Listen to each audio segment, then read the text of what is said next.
Maigret and the Millionaires by Georges Simenon, translated by Jean Stewart and dramatized for radio by Malcolm Stewart.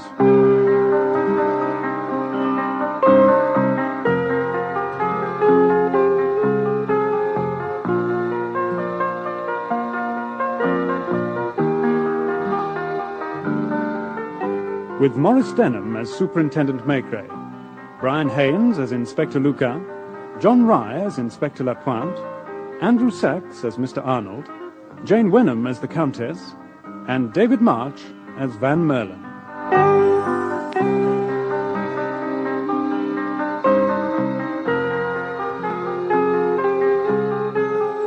Maigret and the Millionaires.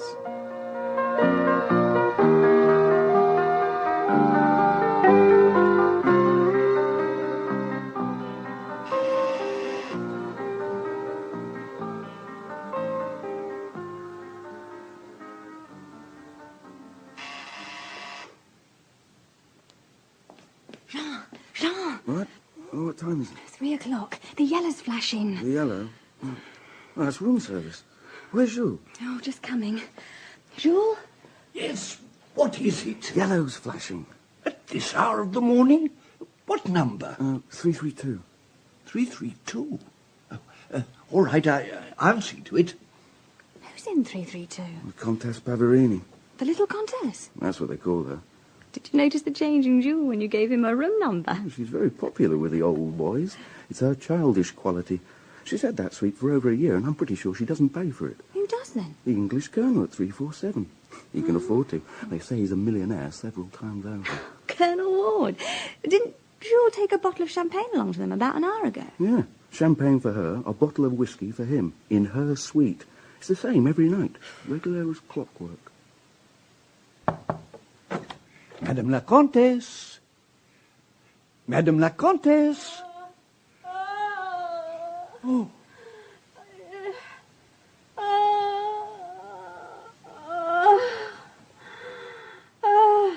Madame la Comtesse. Who is it? The floor waiter, Madame la Comtesse. Sure, I'm so frightened. I think I'm dying. Sure, please call a doctor. At once, Madame. I'll get the nurse to see you straight away. Oh, don't leave me. Not for a moment, Madame. Hello? This is Jules speaking. Suite 332. Put me through to the duty nurse. And please hurry. Is this the patient? Yes. She's a bit confused. Says she's taken poison. Poison? Have you any idea what... Oh, wait a minute. What's this? Yes, I thought so. Ring the switchboard from the sitting room and tell them to contact Dr. Frere. It's urgent. And bring me some hot water. Very well. How are you feeling, my dear? It's the nurse. I've come to look after you. Don't let me die. We won't let you die. The doctor's on his way. How many tablets did you swallow? I don't know. I can't remember. Never mind. Just relax. I'll give you something to drink in a moment. Barbiturates. God knows how many she'd taken. The nurse gave her something to make her vomit. When the doctor arrived, he called the ambulance straight away. Where are they taking her? The American hospital, Neuilly. Is she going to die? I don't suppose so. They'll stomach pump her. The doctor gave her a shot of something before he took her off. What's it all about? Some sort of quarrel, perhaps. You know what these people are like. Lots of money, living for pleasure. She and the Colonel seemed quite happy an hour before when I took them up their drink. Was he with her? No. Gone back to his own suite, I should imagine. They say he's going to marry her when his divorce comes through. Well, if it's true, it'll be his fourth. And he's old enough to be our father. Oh, well, that's their affair. As far as I'm concerned, I've had enough for one night. Good morning, Georges. 1 minute, sir. Hotel Georges V, good morning. This is John Arnold speaking. Yes, Mr. Arnold. Yes, I'm sorry. I've been ringing Colonel Ward at intervals since you last phoned. No answer? No, I'm afraid not. He hasn't run for his breakfast, apparently, and he hasn't gone out. I'll send someone up to his room immediately. He always expects a call from me at 10 o'clock. This time it's very important. I'll do that right away, Mr. Arnold.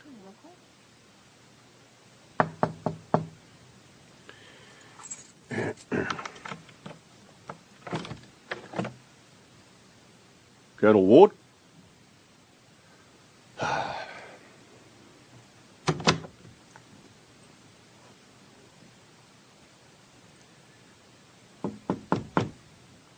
Colonel Ward.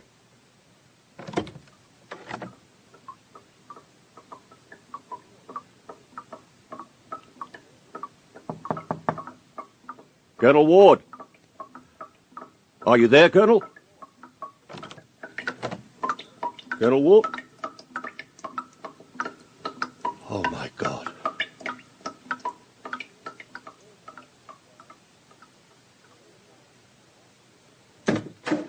Good morning, Lucas. Morning, Chief.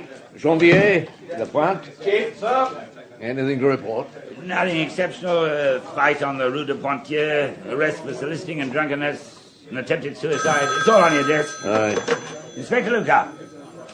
Very good, sir. I'll tell him. Straight away. That was the director. Wants to see you at once. Oh, I'm on my way. You wanted to see me, sir? Ah, Maigret, yes, come in. Sit down. Thank you. May I, Yes, yes, smoke your pipe by all means. Thank you, sir. Oh, that robbery with violence report will be on your desk within the hour. I'm afraid that'll have to wait. Something's come up. Sir? Rather pressing matter. You've heard of Colonel Ward, the international financier? An Englishman. That's right. Lives at the Hotel Georges V. Yeah, gets quite a lot of coverage in the press because of his financial transactions and his marriage. That's the one. Well, he's just been found dead in his bath. The hotel manager panicked and got straight on to me. It's understandable. Ward had big financial interests. His death will upset the international markets, especially if it turns out to be murder. Was it murder? That's what I want you to find out. Great tact. Discretion is required. Oil the wheels as much as possible, and for God's sake, keep the press out of it. Well, it's rather like asking the mice to stay away from the cheese. Well, do your best. I'm asking you to drop everything else because this case requires expert handling. I've already informed the hotel manager, Monsieur Gilles, that you're on your way. I think you know him. Yeah, I've had dealings with him in the past. Oh, very good, sir. I'll get on with it. Thank you, Superintendent. Now, as always, you have my fullest confidence. Luca? Chief? I'm going out on an urgent case. When you see him, tell Janvier to go through to my office and work on that robbery with violence report. Lapointe? Sir? You come with me. If anyone asks for me, Luca, I'm at the Hotel Georges V. Is it about the suicide? Suicide? The attempted suicide. The Countess... What are you talking about? Well, there was something in the report this morning about a countess with an Italian name who tried to commit suicide at the Georges V. Where's the report? Here. It seemed a run-of-the-mill affair. Somebody from the 8th arrondissement went to Neuilly Hospital and checked. They said she was out of danger. Has anyone been able to question her? I don't know. I'd best get over to the hospital and see what I can find out myself. All right. Come on, Lapointe. Yes, Chief.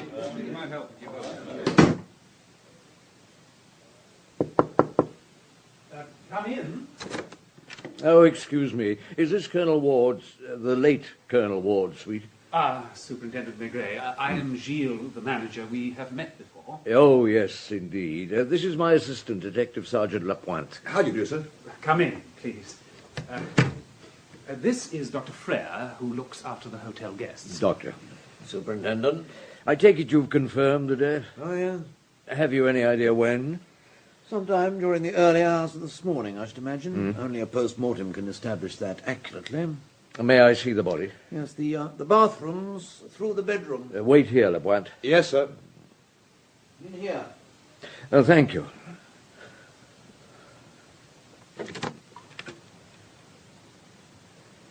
Oh. Yes, I'm afraid a body in the bath is not the most dignified of spectacles. Could it have been an accident? It might have been. They occur more frequently in baths than one expects. One slip, the head comes up against the rim of the bath. But that doesn't account for the marks left on the shoulders. Oh, bruises. You believe someone helped him on his way? I'd rather leave that to the pathologist. When did you last see the Colonel alive? About a week ago, when I came to give the Countess her injection. What, a countess with an Italian name? Pavarini. The one who tried to commit suicide last night? I'm not sure that her attempt was a serious one. She had undoubtedly taken a certain amount of phenobarbital, but I doubt whether she swallowed enough to prove fatal. A phony suicide. Possibly. Look, shall we go back to the sitting room? Oh, yes. You say the Colonel was present when you gave the Countess her injection? Yes, I used to give her 2 a week. Vitamins B and C, all quite innocuous. What impression did you get of the relationship between her and Colonel Ward? Well, I think that Monsieur Gilles could probably throw more light on that. The Colonel and the Countess were close friends. They had separate suites, but... He was her lover? The Colonel had asked his wife to divorce him. His third wife? That's right. Everyone in their set expected that he would marry the Countess as soon as he was free. That could be for me answered, will you, Lapointe? Yes, sir. Hello? Yes, hold on. There's a Mr. John Arnold in reception. He wants to come up. Mr. John Arnold? The Colonel's confidential advisor. It was his attempt to get through to the Colonel this morning that led to the discovery. Yeah, all right, Lapointe. Tell him he can come up. And Luca is on the line. It's urgent, apparently. Well, I'll take it. Would you tell Mr. Arnold that he can come up, and would you put that call through, please? Here you are, sir. Hello, Luca. Yes? Yes? What? Well, all right, put out a call and description to all airports and rail terminals. I want a round-the-clock watch, and keep me informed of any developments. Yeah, all right, you see to it. Well, Doctor, that was one of my inspectors. He's just been checking at the American hospital about the Countess Pavarini. Oh, yes?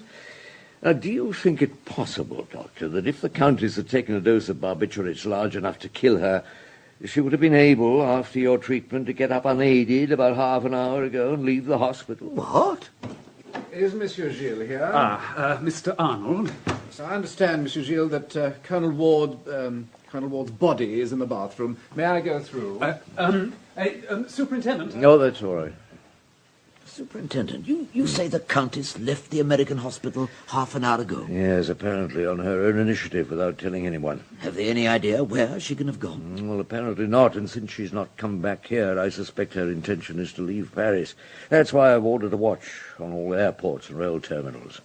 Have you any idea? I'm afraid not. Thank you, Monsieur Gilles. Poor David. Stupid accident, I suppose. Well, that, I'm afraid, is by no means certain. No? To whom have I the pleasure of? This is Superintendent Maigret of the Police Judiciaire. I see. I think you know Dr. Frere. Indeed. Yeah, Superintendent, I have a rather full day, if you don't require me any longer. My secretary knows all my movements, and the hotel has my telephone number. Very well, Doctor. Thank you for your help. Good day, gentlemen. Good day. Good day, Doctor. Mr. Arnold, may I ask who you are and why you come here this morning? Why? Mr. Arnold isn't important. Let him speak for himself, please. Well, if you're going to interrogate me, I wonder if we could do it in comfort. Do you mind if I sit down? No, please do. With your permission, Superintendent, there are certain matters downstairs which I have to supervise. Of course. Chief, it's the public prosecutor for you. Oh, thank you. Superintendent Maigret here. Yes, I am in suite 347 at the Hotel Georges V. Yes, a dead man in the bath, Colonel David Ward. Well, certain signs do suggest that the death was not an accident. A very important man, yes, I do realize that. Well, thank you, Monsieur le Procureur. We'll be expecting you. Goodbye. Superintendent. Yes? If you're expecting a number of people, do you think I might get them to use this service door if there's too much coming and going in the entrance hall? It creates gossip. By all means, Monsieur Gilles. Thank you, Superintendent. Excuse me, gentlemen. I apologize for these interruptions, Mr. Arnold. You were saying... I was simply trying to make it clear that my friend, David Ward, was an extremely wealthy man of considerable influence. Financially, he was of international significance. Quite. How old was he? 63. And you were his confidential advisor? His friend, and business advisor. His friend, primarily. Are you staying here? No. At the Hotel Scribe. Here, as elsewhere, we almost always lived in separate hotels. David guarded his privacy most jealously. Is that the reason the Countess Pavarini had a suite at the further end of the corridor? That was a question of discretion. But didn't everyone know about their relationship? People may have gossiped. Was it true? I suppose so. I never asked. And yet you were his intimate friend? Certainly. But there are limits of tact and decency, even in friendship. How many wives did the Colonel have? 3. The reason he had such a reputation with the ladies was the press's habit of speculating on another marriage every time he was seen in public with a different woman. Are all his wives still living? Yes. How are they situated financially? Oh, they're well provided for. And Countess Pavarini? I've no doubt he would have married her once his divorce with Muriel Halligan had been finalized. Muriel Halligan, his present wife? Yes. Did he have any enemies? Not to my knowledge. No one had anything to gain by his death? To gain? I ask you advisedly, who stood to gain by his death? No one. Thank you, Mr. Arnold. That'll be all for the moment. The public prosecutor may wish to see you when he arrives. Well, I shall be in the hotel. Monsieur Gilles will know where to find me. Hmm? No, I shall be in the small bar. I trust that is acceptable, Superintendent. Oh, certainly. Yes, thank you. Oh, one thing I would ask is that you avoid too much talk getting round about this affair. Yes. David was, Colonel Ward was an important man. His death will have repercussions, not only on the stock exchange, but in other circles as well. We shall be as discreet as possible. Thank you. Good morning, gentlemen. Morning.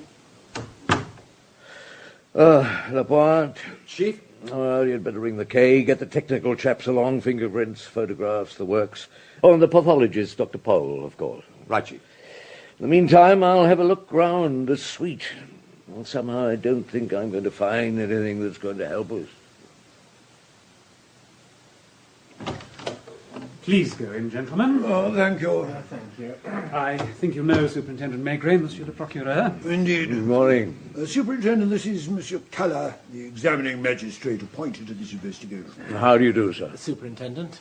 Well, Superintendent, have you any ideas? Well, not at the moment, I'm afraid. I've had a look round the suite, but nothing of any obvious help. We had a call from Inspector Luca of your office about a Countess Pavarini. She appears to have been Ward's mistress.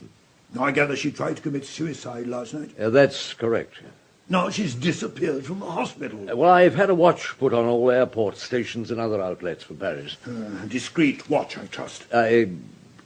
Yes. Oh, good morning, gentlemen. Dr. Powell, police pathologist. Ah, Maigret. Dr. Powell, good to see you. Monsieur le Procureur and the examining magistrate. Gentlemen, what's going on with the hotel staff, Maigret? I actually thought they were going to send me in by the tradesman's entrance. That's what's happening to your technical people. Oh, don't close the door. They'll be up here in a minute. Lapointe, see to the photographer and the fingerprint experts when they appear. Very good, Chief. Now, to business. Where's the body? In the bathroom, through the bedroom there. Thanks. Man or woman? I see. That sounds like our technical chaps now, Lapointe. Yes. May we come in? Yes, come in, Inspector. Sergeant Lapointe will show you and your men round. Start with the bedroom. Very well. This way, Inspector. Thank you. Can we open the window shutters, get some more light in here? Is that all right, Superintendent? Yes, certainly. Yes. Mr. Calais, I presume you want the usual list of personal articles found in the suite? Yes, indeed. In fact, if you'll excuse me, Monsieur le Procureur, I think I'd better go through to the bedroom now to make sure. Oh, yes, of course, Calais. What a business it all is. You know, we shall see whether Dr. Powell confirms Dr. Frere's opinion. According to him, the bruises... Well, take that, will you, Lapointe? There's a phone by the bed. Very good, Chief. Now, according to Dr. Frere, the bruises seem inflicted rather than accidental. Oh, indeed. It's to Klaus, Superintendent. He wants a word with you. Oh, all right. Excuse me, sir. Oh, yes. Yes, Luca? Chief, I've just found out something. Huh? Countess Pavarini made several phone calls from her hospital room about 9 o'clock this morning. Oh, did they note the numbers? Not the local calls, but she also rang Monte Carlo, the Hotel de Paris. Who did she speak to? They don't know. Well, see if you can find out. I'll ring back. Very good, Chief. All right, send the photographs to me at the Medico-Legal Institute. Very well, Dr. Powell. Well, gentlemen, I can now give you my initial findings. Is the examining magistrate here? Yes, Doctor. Pending my report and the post-mortem, for I assume one will be ordered, I can tell you this. First, that fellow was built to last until at least 80. Oh. Secondly, he was pretty drunk when he got into his bath. Thirdly, he didn't slip. And the person who helped him meet his end had to use a certain amount of force to hold him under the water. Dr. Powell, do you think a woman could have done that? Well, depends on the woman. Well, she's generally known as the Little Countess, which suggests that she's of slight build. Oh, it's not size or weight that counts. Anyway, if you'll have the body dispatched to the Medico-Legal Institute, I'll try to find out what I can. Yes. Now, gentlemen, if you'll excuse me... Thank you, Dr. Powell. Gentlemen... Colour, what about this post-mortem? Do you think it should be held? Perhaps we'd better postpone it for a day or two. Yes, there's always the chance of fresh evidence. Well, in that case, it might be as well for us to cast an eye over 332. 332? Countess Pavarini's suite. Shall I lead the way? As you can see, a profusion of everything, all top quality. Masses of lingerie, cupboards full of dresses, 28 pairs of shoes, I've counted, and a lot of them new. Yes, I must confess I have few qualms about having a man's belongings searched. But a woman's was different somehow. Yeah, that's because you're a gentleman, Monsieur le Procureur. I'm a mere policeman. Well, we must all do our duty, whatever we are. The atmosphere certainly reeks of perfume and alcohol. Well, it's the hallmark of a certain class. Their values are quite different to ours. But look at these jewels, strewn about the dressing table as if they were things of no value. Diamond bracelet, watch, rings, earrings. Luxury articles only to be found in special shops. They must be worth a small fortune. I must confess I felt rather the same going through the Colonel's effects. A bedside clock from Cartier's made of gold, a gold cigar case, a manicure set from some London firm, and at least 18 suits hanging in the cupboard. And you'd find the same in his other hotel suites. Cannes, Lausanne, London. Oh, it's a different world. Well, Maigret, we must leave all this to you. See to it with discretion, And above all, keep the press out where you can. I will certainly do my best, Monsieur le Procureur. Come in. Ah, yes, Lapointe, what is it? The phone call you wanted traced, Chief. Lucas got through to the Hotel de Paris Monte Carlo. The telephonist there had more than 15 calls from Paris this morning and can't say who this one was intended for. All right, Lapointe, thank you. Now, I want lists made of the contents of this suite, all the Countess's effects, and all the valuables will have to be noted and handed over to the management for safekeeping. Yes, very good, Chief. You'll better contact Monsieur Gilles. Is he still in the Colonel's suite? Yes, he is. Supervising the removal of the body. Discreetly, I trust. They're taking it away through the service door. Down the back stairs, presumably. Yes, that will prevent gossip. Well, let us hope so. We must be going. Goodbye, Maigret, and thank you. We shall be hearing from you. Oh, yes, indeed, Monsieur le Procureur. Goodbye, Monsieur Cala. Goodbye, Superintendent. Now to the Well. Multi-millionaire, built to last till 80, going out by the back stairs.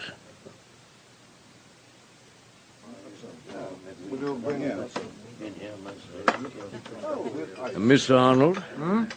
Oh, Superintendent. Yeah, there are one or two more questions I'd like to ask you. If you must. Well, can you think of anyone living at the Hotel de Paris Monte Carlo whom Countess Pavarini might have telephoned under the present circumstances? Oh, certainly.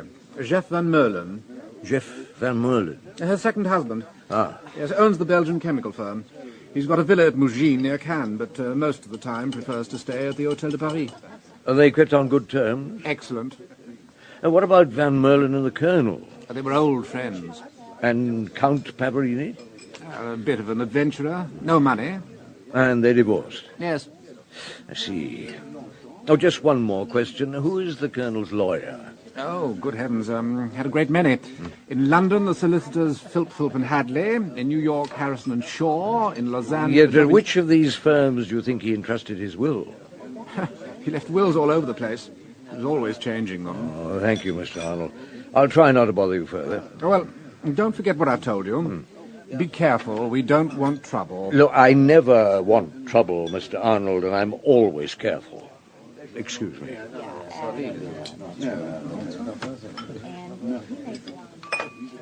Lapointe? I brought the car round, Chief. It's by the entrance. Good. What news of the Countess? Well, according to Lucas, she boarded a plane to Nice at 10:28 this morning. Did she? Drive me to Orly as fast as you can. I'm going to follow our little countess.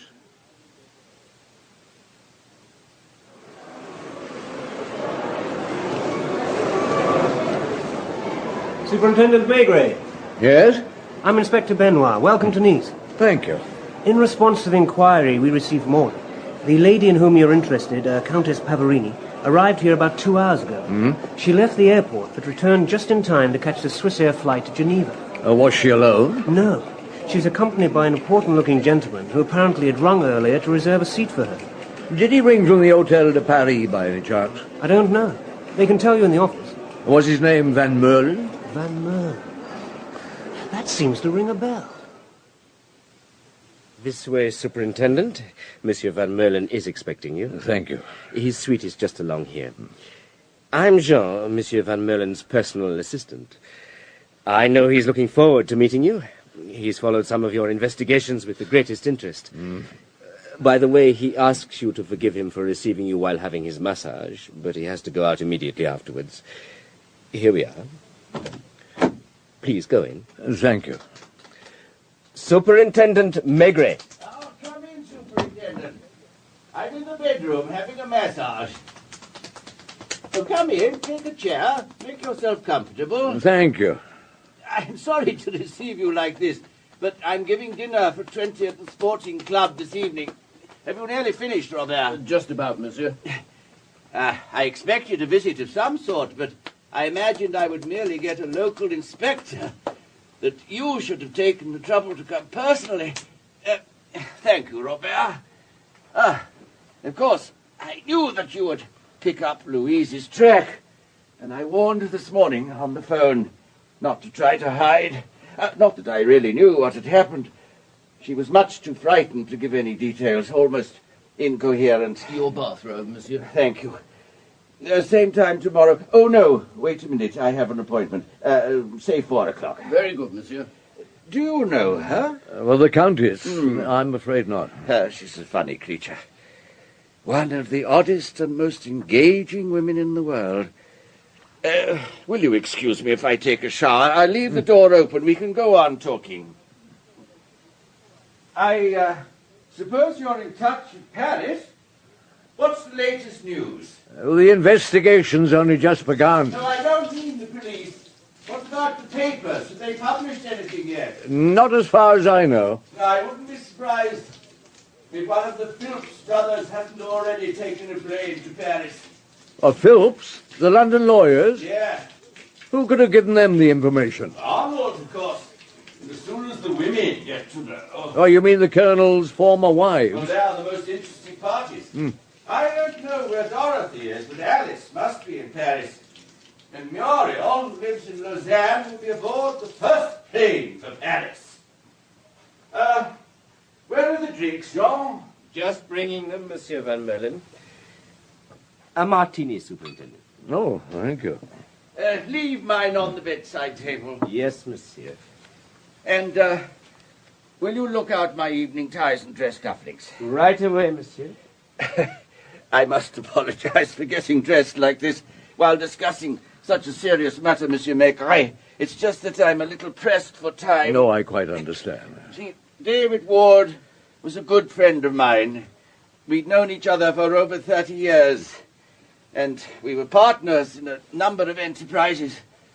The news of his death was a considerable shock, particularly a death of that sort. I can well believe it.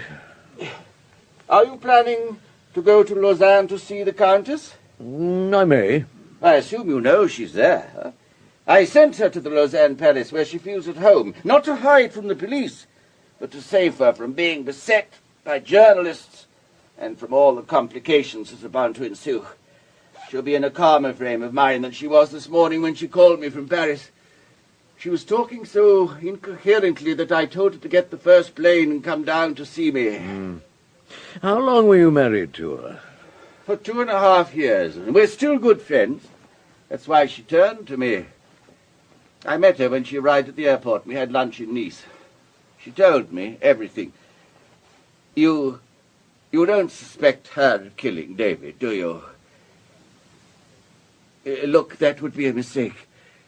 To begin with, how certain are you that someone held David underwater in the bath? Who told you that? Louise, of course. Well, she saw him? She saw him, and she doesn't attempt to deny it. Listen, Superintendent. Even though she's nearly 40, Louise is still a child, and always will be. That's what gives her her special charm. And that's what makes her continually get herself into impossible situations. Your platinum cufflinks, monsieur. Oh, thank you, Jean. Put them in for me, will you? Certainly, monsieur. Louise was born in Morocco. Her father was a general, and her mother's family were provincial gentry. When she grew up, she persuaded her parents to let her go to Paris and study art. It was there she met this Italian, Count Marco Paverini, and fell head over heels in love. He's a real count, but penniless. As far as I know, at that time he was living on the favours of a middle-aged lady. Monsieur. Thank you, Jean. Very good, monsieur. Louise eventually got her parents' consent for the marriage, but only after a great deal of persuasion. At first they had a flat in Passy, then a room in an hotel, then another flat, various ups and downs. But they always managed to appear at the usual cocktail parties and receptions and entertainments. Did Paverini make use of his wife? Not in the way you think. She was madly in love, and she would not have agreed to it anyway. I'm even convinced that Marco was in love with her, too. All the same, they were always quarrelling. She left him 3 or 4 times after violent scenes, but never for more than a few days. In any case, Marco had only to reappear looking pale and distraught for her to fall into his arms. What did they live on? Oh, don't ask me. What do so many of one's social acquaintances live on? It was after one of those quarrels that I met her. They decided on a divorce, and I was sorry for her. I thought it was the wrong sort of life, that she was wearing herself out and would soon lose all her charm in the hands of a man like Marco. As I had recently been divorced, I asked her to marry me. I had a talk with Marco. I gave him a large check and told him to make himself scarce to South America. Did he go? Yes. I had certain means of persuading him. I presume he'd done something unscrupulous. Possibly. Louise was my wife for 3 years. I travelled a great deal, and she went everywhere with me. We were fairly happy. I believe she still is fond of me. She calls me Daddy, but that's understandable. After all, I am 30 years older than she is. Was it through you that she met David Ward? Yes, it was. But it wasn't David that took her away from me. It was Marco, who came back one fine day, looking thin and miserable, and began hanging about, rather like a stray dog. Excuse me, I must finish dressing. Yes, of course. Well, what was I to do? I offered to divorce her, and made her a modest allowance so that Marco shouldn't leave her penniless. I thought that better than giving her a specific sum. And then one day, David started divorce proceedings, and it was his turn to play the Good Samaritan. But he didn't marry her. He didn't have time to. He died before the divorce was made absolute. I'm not sure what's going to happen now. If all the papers haven't been signed, Muriel Halligan may well be considered David's widow. Muriel Halligan. And that's the whole story? Well, not quite. There's what happened last night. What did happen? What did happen? Jean, where are my evening ties? Coming, monsieur. Oh, yes, last night. Louise and David dined together in town. They went on to some nightclub. And there, quite by chance, they ran into Marco, with a big Dutch blonde, very much of the smart set and extremely wealthy. They didn't speak, but Louise was on edge until they got back to the Georges V. They went up to her suite, and she ordered champagne for herself and a bottle of scotch for David. They'd been drinking all evening, presumably. Oh, yes. Your ties, monsieur. Oh, good. This one, I think. Thank you, Jean. Monsieur? Does the Countess drink a lot? Yes, too much. And after a few drinks, she tends to develop a guilt complex, and accused herself of all imaginable sins. According to what she said today, she told David that she was unworthy of him. But she couldn't help running after Marco and begging him to take her back. What did Ward say? Nothing. I doubt whether he even understood. He'd been drinking since 5 o'clock, which was usual for him. He'd be all right until about 1 in the morning, but by 2 he'd be fuddled and incoherent. I've often thought he might have an accident when he took his bath in that condition. So they stayed up drinking together, and what happened then? I gather David went back to his suite. That was when Louise started fancying that she must have upset him, felt she must go and beg his pardon, which is quite in character. Did she? Apparently. At least that was her intention. She went down the corridor in her nightdress, found the door ajar, went in and discovered, well, you know. She didn't call for help? No, she ran back to her room and flung herself on the bed. She told me at that point she really wanted to die.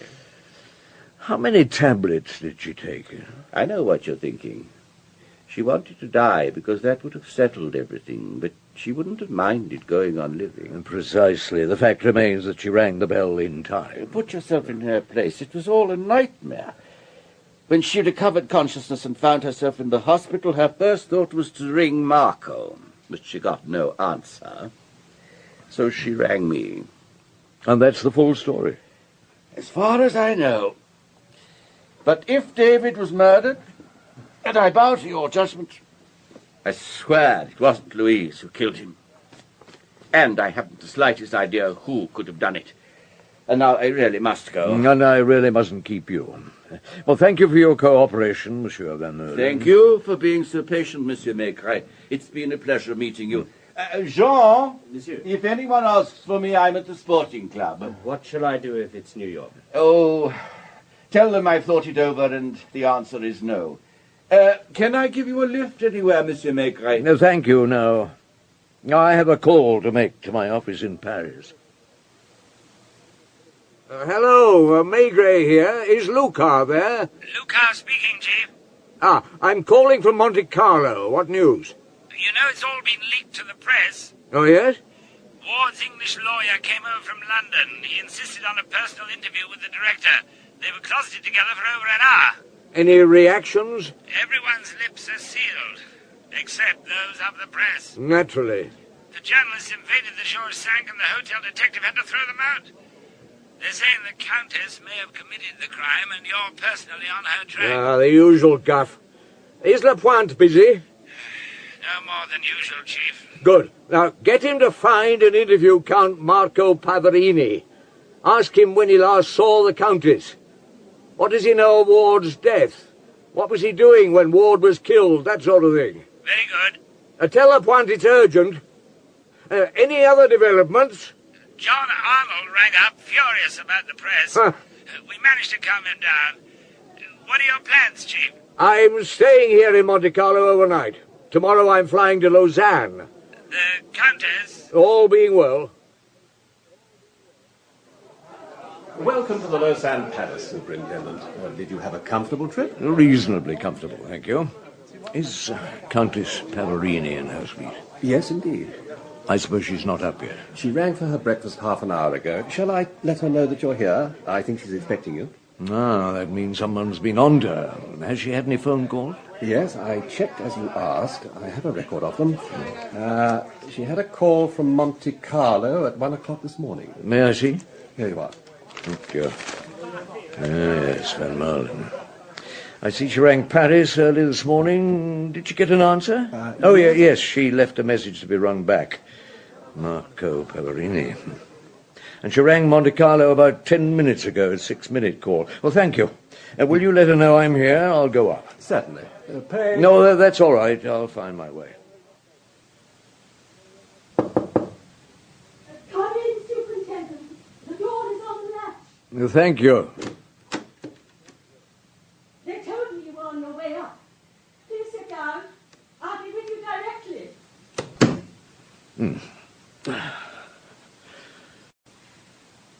Oh. Oh, please don't get up. Please. I must apologize for receiving you in my dressing gown. Oh, I'm sorry to have put you to inconvenience, Countess. However, I understand you were expecting me. Yes, Chef. Monsieur Van Meulen told me that you had seen him. I'm sorry to have given you all this trouble. I shouldn't have run away. It's all been so unexpected. So horrible. Oh, forgive me, but David's death. Oh, and on the very day that... When you were going to tell Colonel Ward that you had decided to leave him? Was that what you were going to say? Yes. Well, are you going to take me back to Paris? Or does the prospect frighten you?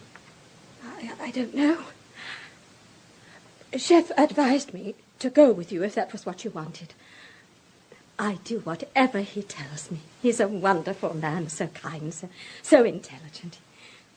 You feel he can foresee everything. He didn't foresee the death of his friend, Colonel Ward.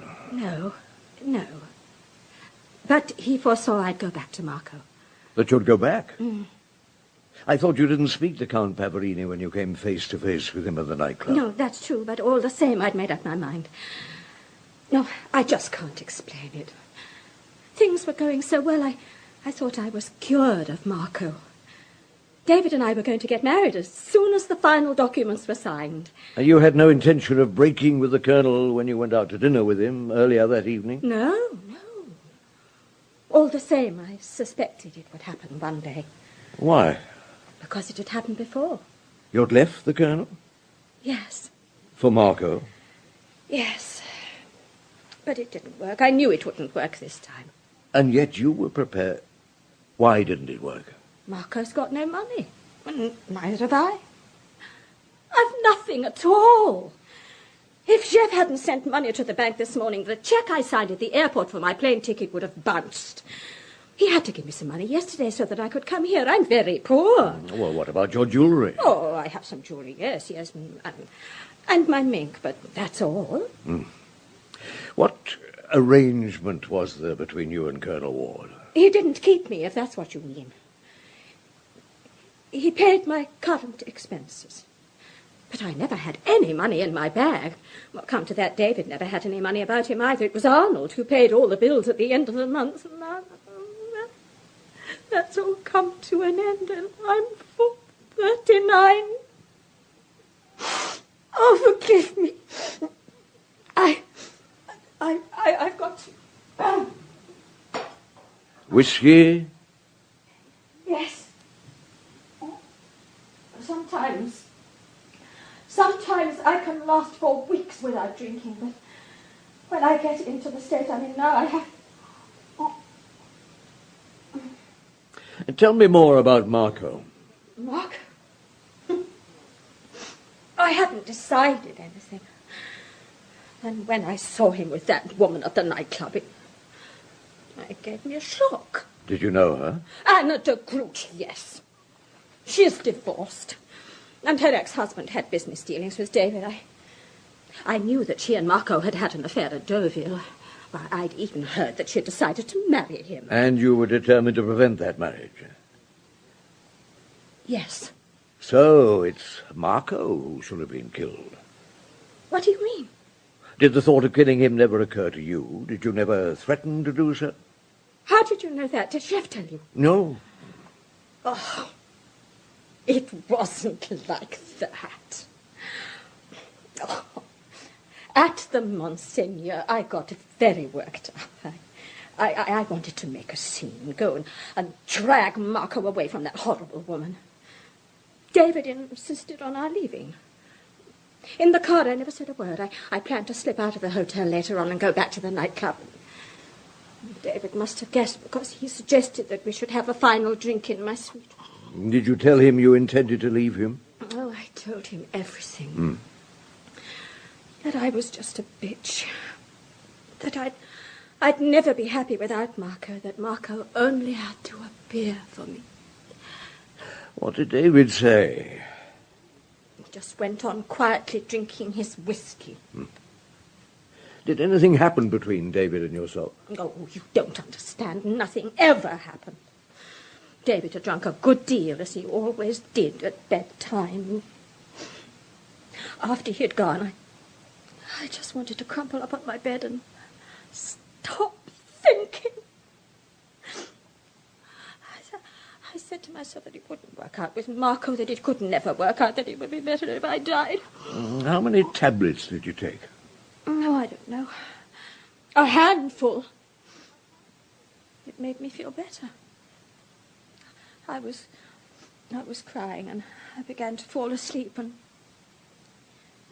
then I began imagining my funeral and the cemetery, and I was afraid it was too late. I found I couldn't shout.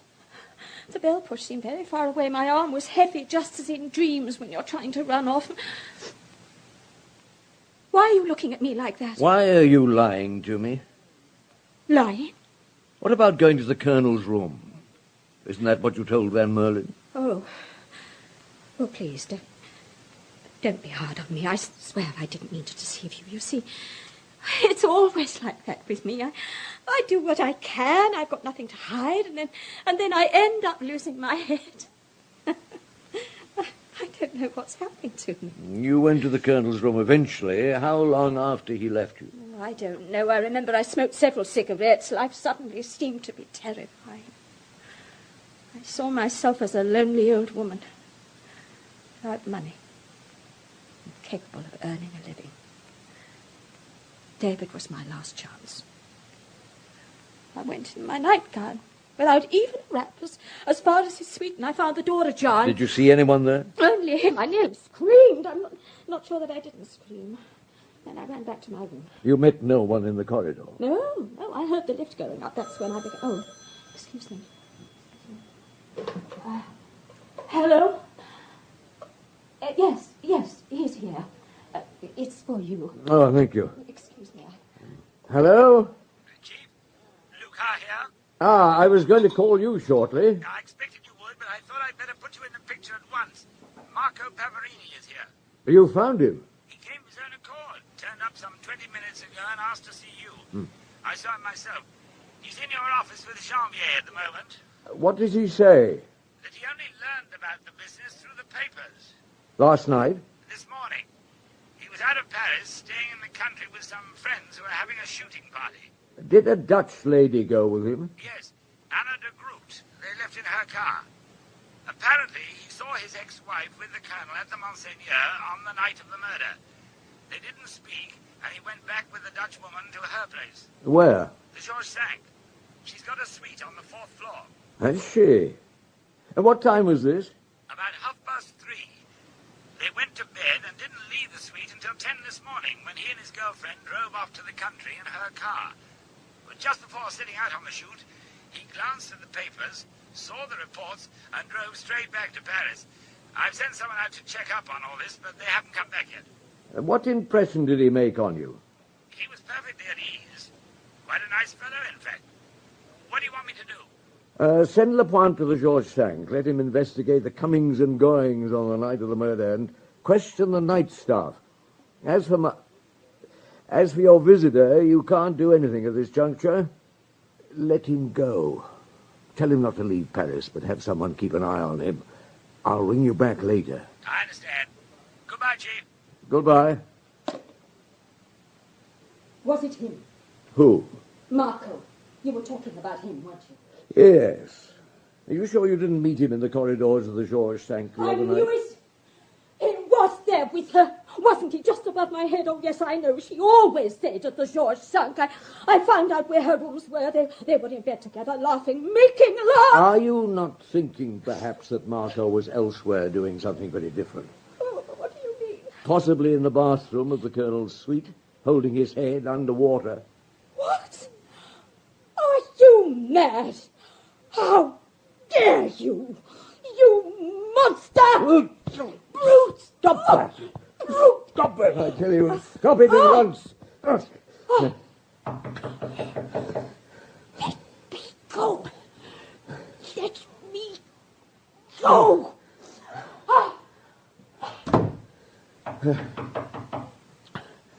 Yes? Come in. Excuse me, monsieur. I have come to collect the breakfast tray. Oh.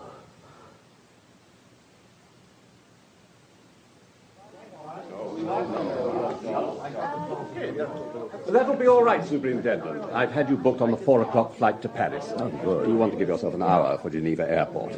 By the way, I gather the Countess is also booked on that flight. Ah, thank you, Monsieur le Directeur.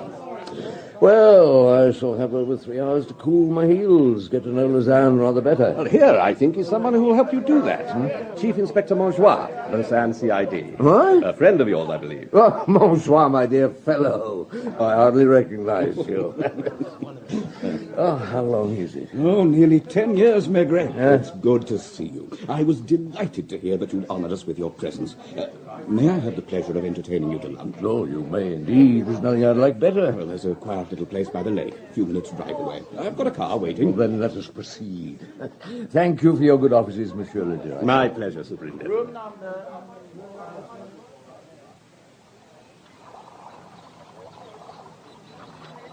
It's a charming situation. Oh, this wine is excellent. Let me refill your glass. Oh, thank you. Now, you say the Countess is well known here. Oh, yes. She spends part of each year in Lausanne. We knew Colonel Ward, too, and practically all the people you're concerned with. Oh, by the way, Ward's third wife left in a hurry this morning for Paris. Muriel Halligan. Muriel Ward. The divorce isn't absolute yet, and she still uses his name. What sort of a woman is she? An American woman. You mean she's after the best terms she can get for the settlement? Well, she chose the best lawyers in the country. You can imagine what that's costing. Apparently, her case is that since her husband has accustomed her to a certain standard of living, he must enable her to maintain it to the end of her days. I suppose that while the case is sub judice here, the wife is careful to avoid any indiscretion. Careful? Oh, yes. You have met Mr. John Arnold, I suppose. Oh, yes? Oh, he turned up at the Georges Tank before anyone else. He's a bachelor. Yes? At one time it was whispered he was homosexual. I know from the staff of hotels where he stays that this is not the case. What else do you know? Besides being the Colonel's business agent, he was also his confidant. Apart from his legal wives, the Colonel used to have passing affairs with various women. As he was too lazy or found it embarrassing to make such casual propositions, Arnold saw to things for him. Ah, I see what you mean. Then you can guess the rest. Arnold took his commission in kind. It is also said he did so with Ward's legal wives. Muriel? Well, he has twice been to Lausanne to see her, alone. The Countess? Oh, undoubtedly. Did Ward know? I think Ward suspected a great deal, but didn't mind very much. Like his friend Van Merlin, whom you met in Monte Carlo. Neither expected from women more than they were likely to get. I have a favour to ask of you, Montjoie. Oh, please. Well, I gather the Countess is planning to return to Paris by the same plane as myself. Yes, I heard the hotel manager mentioning something of the kind. Well, she's in a rather hysterical state at the moment. Well, understandably. But if she finds she's on the same plane as myself, especially with the press snooping, she's liable to create a scene. Be much better if she could be persuaded to take the night train. Sleeping quietly in a couchette by herself might help to soothe her nerves. I follow. I think that could be arranged, my friend. I should be grateful. It will be done with the greatest tact and consideration. You have my word. Ah, here comes our main course, the house speciality. You're going to enjoy this, and don't worry about the time. I'll have one of our cars run you to the airport. Luca. Hello, Chief. Had a good trip? Not bad. What's the report? Lapointe carried out a very detailed check on the night staff at the Georges Tank, as you ordered. It's on your desk. Good. Apart from that? A lot of activity. Endless comings and goings. Visits from all sorts of people, including De Monto, the lawyer. Phone calls to London, Amsterdam, Lausanne. Journalists in the hotel lobby wanting to know about the funeral, the will, everything. What about Arnold?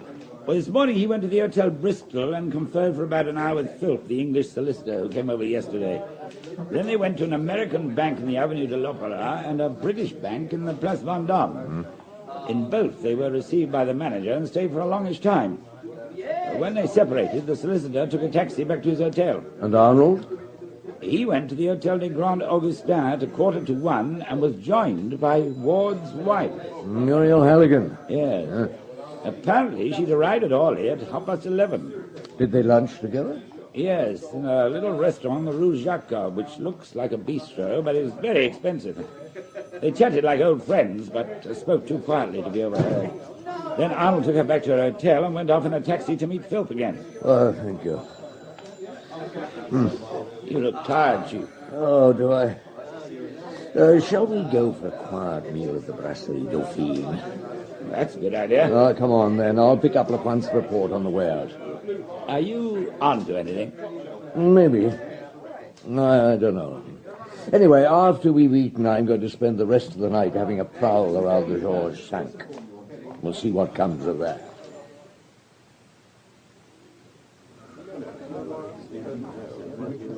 Good evening. Good evening, monsieur. What can I do for you? Is Monsieur Gilles in his office? Monsieur Gilles has gone home, monsieur. Ah. Can I help? Well, I'm Superintendent Maigret. Ah, the keys of 332 and 347. I have them here. Thanks.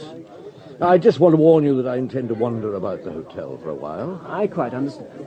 The staff have been instructed to let you come and go as you please. Oh, good. Well, don't worry. I'll be as discreet as possible. Thank you, Superintendent. Just let me know if you should want anything. Thank you. I will. Just the drive.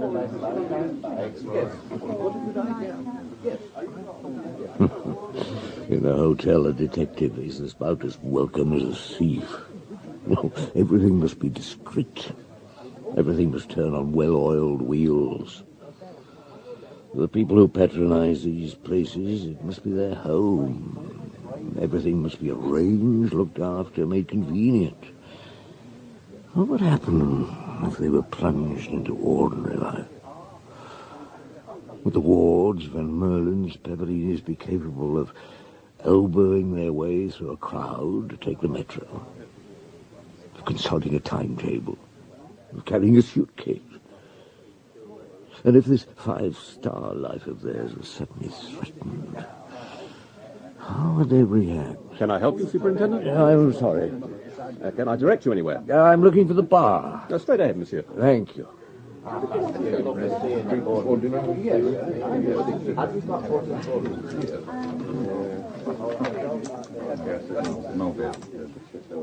Good evening. Good evening, Superintendent. What would you like? Have you any Calvados? Calvados? Oh, I don't often get asked for that. Just for a moment while I find it. Now, let's see what Lapointe's report says about the bar. 10 p.m. The barman noticed Arnold in the left-hand corner by the window in the company of 3 Americans, who included a film producer and an actor's agent. They were playing poker.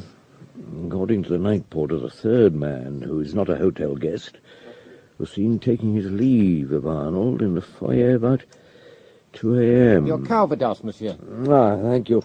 Now, tell me, those 3 men playing poker over there, are they American? That's right. The one on the left's a film producer. He's quite famous, I believe. Man near to him is an actor's agent. I don't know what the third man does. Were they here the night before last? One of your inspectors asked them that. Yes, they were. Was Mr. Arnold with them? Mr. Arnold made up the 4th. Look, I'd like you to do something for me. Oh, what sort of something? Well, when I get up and leave in a moment, go across and explain to them whom I am. Say I'm conducting an investigation and require corroboration for a statement. Now, ask the third man, the one with fair hair, if it's true that he's not staying at this hotel, and that when he left the night before last, it was Mr. Arnold who saw him out to the foyer. Oh, a bit unusual. Now, just do as I say. Well, all right. Since you tell me to. Right. Now, go across now. I'll be back later. Well, I closed the bar at 1. No, I'll be back by then. I'm just going to wander around for a while.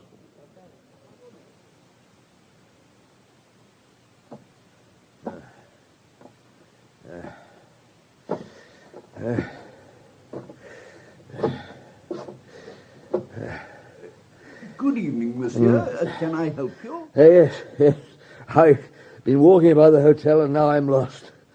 You can tell me where I am. You're on the 3rd floor, monsieur, in the service area. Oh, the 3rd floor. You're the night waiter? Yes, monsieur. You're Superintendent Maigret, aren't you? Ah, you've been warned about me. What's your name? Jules, monsieur. Well, Jules, there's something you can tell me. If I wanted to get out of the hotel as quickly as possible, meeting as few people as possible, which way should I go? Just keep on down these service stairs, monsieur. Yeah? When you get to the bottom, the exit is facing you. Come over here, monsieur. Yeah? If you look down through this window, you can just see the doorway. Ah, I see. There's a man in a white jacket coming out. Where's he going? Probably to the bar in the Rue Magellan. It's used a lot by the staff. Yes, there he goes. I see. Does it stay open all night? Oh, yes. It's quite often patronized by hotel guests coming back in the small hours. Some nice girls go there. Yeah, thank you, Jules. By the way, I'm going to look round 332 and 347. I've got the keys. That's all right, monsieur. We've been told about that.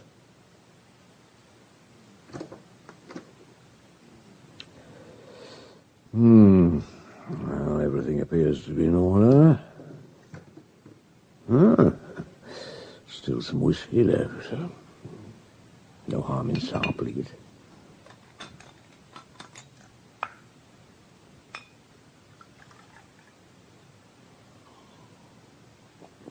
And a pipe, I think. So, why was Ward killed? Someone in his circle must have been threatened, or felt threatened, with suddenly having to live like everyone else and couldn't face the prospect. Ward's death must have ensured the person concerned could keep the way of life to which he, or she, was accustomed. Someone who knew Ward's ways, who knew that he always got into his bar so sozzled that he would hardly put up a struggle if his head was held firmly under water.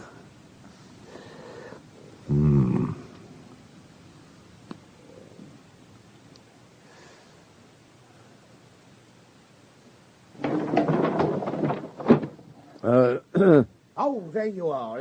It's 1 o'clock. I was just closing. Did you manage to find out anything from the Americans? Yes. They were rather surprised that it wasn't the way things were done in their country. Huh. The fair-haired man said he wasn't quite sure what happened the other evening because he was pretty drunk. But he thought he remembered saying goodnight to Mr. Arnold in the foyer. No. He was under the impression that Mr. Arnold was staying in the hotel.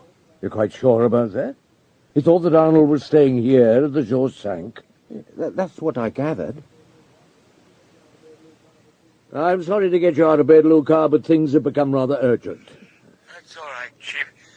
What time is it? You're about 1:30. Now, look, it's a bit of a shot in the dark, but it can't wait. I'm rounding up certain witnesses who may or may not have seen the person we want to interview about the night of the murder. Now, Lapointe is picking them up now. He knows where to find them. I want them put in the inspector's room and seated in the following order. The night waiter and the housekeeper of the 3rd floor of the Georges Sank, the barman of a bar in the Rue Magellan, 2 tarts who frequent the place and who were there on the night in question, an old girl who sells flowers halfway between the Georges Sank and the Hotel Scribe, and possibly the reception clerk at the Scribe. And I want you and Lapointe to be seated at your desks, going through papers which might be taken for depositions. Have you got all that? Yes, Chief. Good. I'll be with you shortly. I'm just on my way to the Hotel Scribe. Good evening, monsieur. Good evening, Superintendent Maigret, Police Judiciaire. Where's my authority? What can I do for you, Superintendent? Is Mr. John Arnold in? Yes, sir. He came in about 10:30. Is that his usual time? No, normally he's much later. What time did he come in last night? Shortly after midnight. And the night before, after 3 o'clock? Possibly. You know, we're not obliged to give information about the comings and goings of our guests. You are if the police require it. Oh, I see. Yeah. In that case, yes. It was after 3 o'clock. 3:30 to be exact. I remember, because it was shortly before I was called up to quieten some noisy guests. Oh, thank you. Well, I must warn you to hold yourself in readiness in case your testimony is required at the Quai des Orfèvres later tonight. Now, will you be kind enough to put me through to John Arnold? Just bring his room. I'll speak to him myself. Very well. It's ringing. Here you are. Thanks.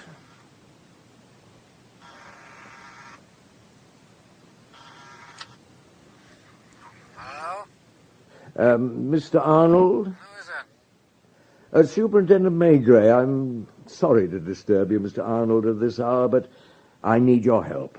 The matter is very urgent. What's it about? Where are you? Downstairs in your hotel. I'd like to come up and talk to you. Can't it wait till morning? Well, the matter is extremely urgent. Oh, very well, then. You'd better come up.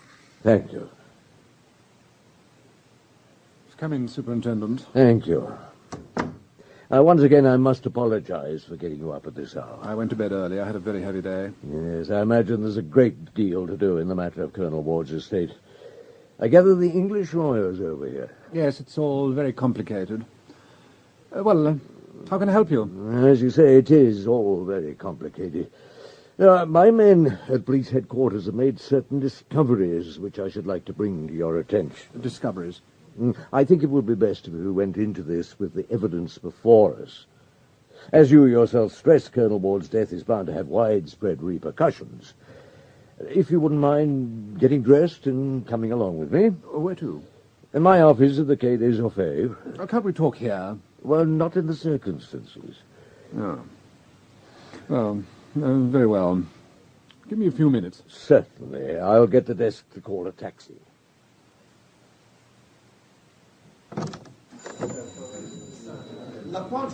This is the inspector's room. After you, Mr. Arnold. I'll call you back.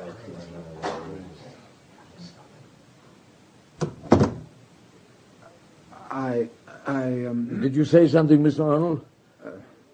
No, nothing. Have you the written statements, Luca? Yes, Chief. Good. This way, Mr. Arnold. My office is over there. Please go in. Who are all those people out there? Oh, didn't you recognize them? No, why should I? They know you. What do you mean? Well, there's one more to come, the reception clerk from your hotel. He noted your return at 3:30 2 nights ago. What of it? He's the last of a chain of witnesses to your movements the night before last, when you were seen emerging from Colonel Ward's suite just after 3 in the morning, the time the murder was committed. They're seated next door in the order in which they saw you. I'll call them in one by one so that they can describe in their own words. Stop. You wish to tell me something? Well, please sit down, Mr. Arnold, if you don't feel well.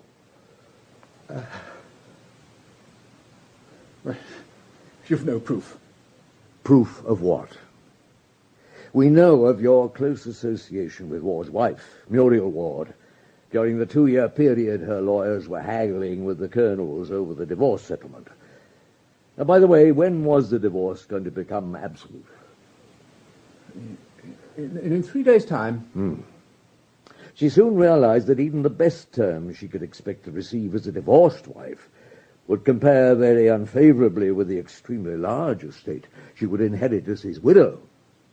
But to achieve this, she needed an accomplice. Oh, this is fantastic. A man who would grasp the opportunity to secure the life to which he, too, had become accustomed. And if the prospective wealthy widow, with whom this man had established intimate relations, offered him marriage, on condition that he disposed of her husband... Oh, this is preposterous. There's not a shred of evidence. Very well, Mr. Arnold. In that case, I have no alternative but to bring Muriel Ward in for questioning. She will sit where you are sitting now, and I shall go on questioning her without let up until I get the answers I seek. Do you want me to do that? Well, Mr. Arnold?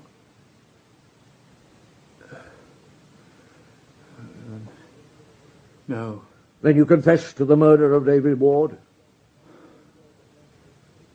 Yes. And you're prepared to make a statement to that effect? Yes. Just a moment. Luca? Superintendent? Will you come and take a statement from Mr. Arnold, please? Right away, Chief. Just a moment. Come over here. The witnesses can go. We don't need them now. He's confessed. Yes, thank God my bluff worked. He assumed that all those witnesses had seen him on the night of the murder, and that by piecing their evidence together, I would have an open and shut case. You bluffed him? Yes, 50% fact and 50% guesswork. I bluffed him, and he cracked. I'll take down his confession carefully. It's the only thing that will convict him. I'll see to it, Chief. I'm going home. Oh, I'm suddenly very, very tired. Look at him sitting in there. What sort of an impression does he give you? Mr. Arnold, a man who has lost the game. You're right, he has. Treat him gently.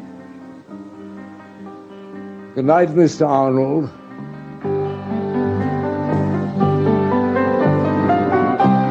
Maurice Denham played Superintendent Maigret in Maigret and the Millionaires by Georges Simenon, translated by Jean Stewart and dramatized for radio by Malcolm Stewart.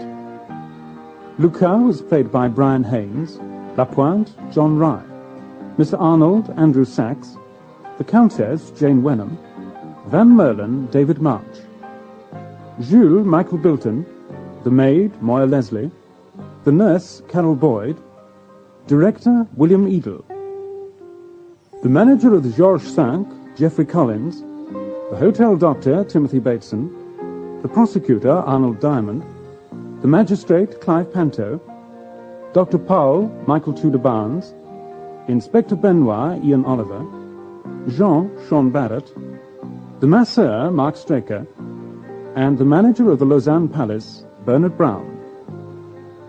The play was directed by Glyn Dearman.